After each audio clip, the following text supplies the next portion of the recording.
Hello and welcome, fans of Magic: The Gathering. I'm Zjivarra, and this is a custom dual deck video with a Plants vs. Zombies theme. At the end, I will also share a fun idea for making themed packs that will allow for quick deck building and some variants within a fixed creature theme. Throughout Magic's history, we've seen many recurring creature types that pop up in multiple sets. We've seen plants in the form of tree folk, fungi, and saproling tokens. There are also cards with names like Strangling Spores, or cards like Eviscerate with artwork that matches the theme perfectly. We've also seen tons of zombies over the years, in multiple sets, most of which are from the plane of Innistrad. On Arena, I did a handful of drafts of Midnight Hunt, and I had the most fun playing the blue-black archetype. Amassing a large number of decaying zombies felt so good. Because I enjoy low-power Magic, I decided to go with a list of nearly all commons for the dual decks in this video. The main strategy for the Plants deck is to create a wide board state by making 1/1 Saproling tokens and then finding ways to be aggressive. Let's take a closer look at the individual cards in the deck. Deathbloom Thallid is a nice 2-for-1 that leaves behind a Saproling token after dying. Thallid Omnivore is one of the best cards in the deck. The threat of activation is huge, and if one ever goes unblocked, it can lead to a massive amount of damage to the opponent's life total. Fungal Infection helps with securing trades and creates a Saproling as a nice little bonus. Strangling Spores fits the theme perfectly and will kill most zombie threats, and can also help reduce the toughness of larger creatures, so they can be more easily dealt with in combat. Eviscerate helps us to destroy crucial pieces on the opponent's side of the battlefield. Rotshambler grows bigger if we start suffering casualties. Underseller Myconid is a 3-for-1, and also helps us speed up our mana production so we can do more and bigger things on our turns.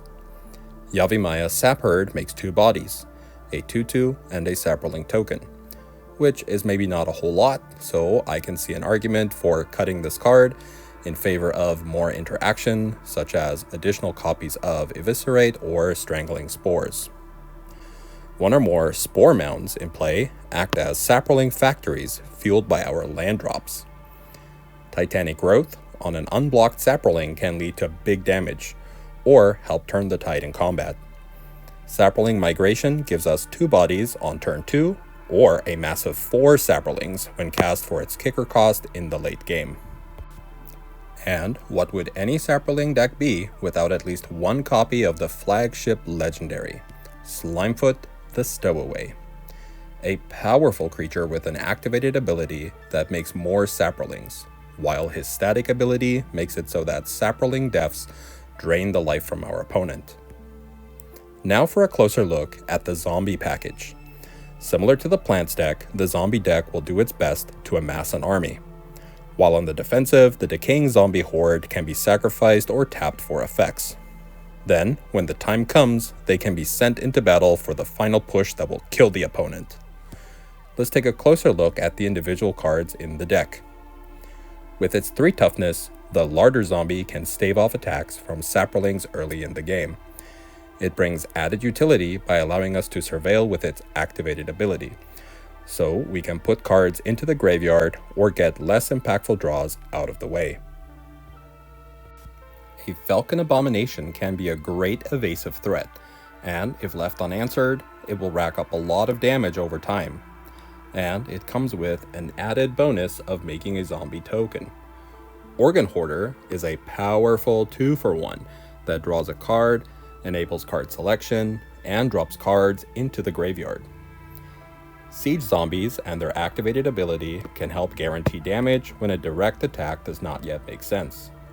The Death Touch on Hobbling Zombie will be a strong deterrent and discourage the opponent from attacking with their best creatures. Diagraph Horde provides us with an instant army of zombies and a whopping 7 total attack power when adding up all the stats. Morkrut Behemoth will be a fearless threat we can throw at the opponent once it hits the battlefield, requiring 2 blockers to deal with it. and it can come down as early as turn 5 for a small sacrifice. Rotten Reunion gives us 2 zombie tokens on 1 card. The exile effect isn't really that relevant in the direct matchup, and is still a solid turn 1 play. Eaten Alive allows us to get rid of key pieces, and with the added flexibility of potential cost reduction, we can in 1 turn put things back in our favor. Corpse Cobble allows us to build a monstrosity out of parts obtained from other creatures. Narfi, Betrayer King hitting the field can be the signal for the final push with the zombie horde, increasing the power of all zombies under our control. And because he can return from the graveyard with his own activated ability, the deck contains 4 copies of Ice Tunnel as the dual color land of choice. But since it isn't a guarantee that we'd ever have 3 out of 4 snowlands on the battlefield, another form of recursion would be nice to have as well. So I added Rise Again as an incredibly thematic spell that allows us to do just that. It helps Narfi and our best creatures to come back to the battlefield. With this card, we effectively have 8 copies of Diregraph Horde, 6 copies of Morkrat Behemoth, and 5 copies of Narfi Betrayer King. Now, as mentioned before, the exact numbers for each individual card in both of these decks is still up for debate and requires playtesting. Just because I chose to make my decks out of mostly commons does not mean you have to. There are awesome cards that match these themes, and I encourage you to be creative when making your own plants versus zombies duel decks. A lot of the cool cards for these archetypes, or within the plants and zombies theme, aren't even that expensive and can be acquired for less than $1. That's if you don't already have them in a box somewhere. Duel decks and starter kits are still some of my favorite products made and sold by Wizards of the Coast. They served as the primary source of inspiration for me wanting to make these decks. While working on this project, I was further inspired and now have future plans for making custom theme packs. Step 1 will be to gather all the cards and to make miniature cubes that can be divided into custom themed booster packs. There are so many awesome creature themes to choose from. Goblins and elves, angels, demons, humans, vampires, dinosaurs, to name but a few. How I plan to approach this project is to refine the list for each theme until I'm left with roughly 10 rares, 40 uncommons, and 100 commons. Then I can make 10 total packs of 15 cards for each theme. Each pack would contain 1 rare, 4 uncommons, and 10 commons.